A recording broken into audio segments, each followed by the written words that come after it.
નમસ્કાર મિત્રો, ગુરુજી સરહદવાલા YouTube channel ઉપર આપનું હાર્દિક સ્વાગત છે.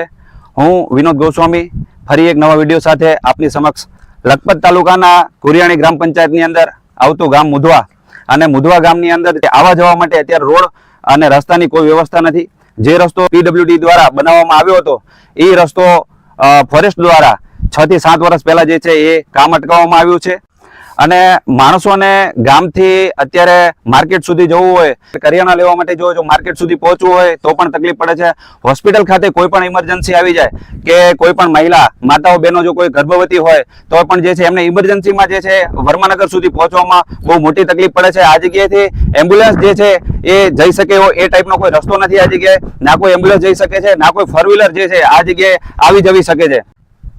મુધવા ગામની અંદર રહેતા તમામ મોટા ભાગનો વ્યવસાય એ વર્માનગર સાઈડ છે.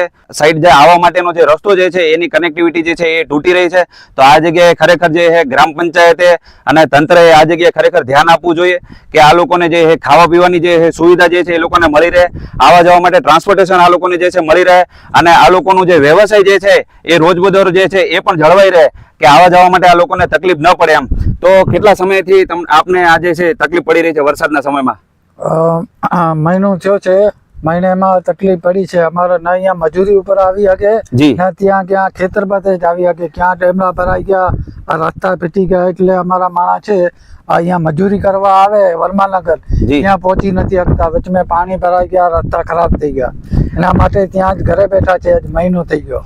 અચ્છા, મહિનો દિવસથી આપને આ તકલીફ જે છે પડી રહી છે એમ.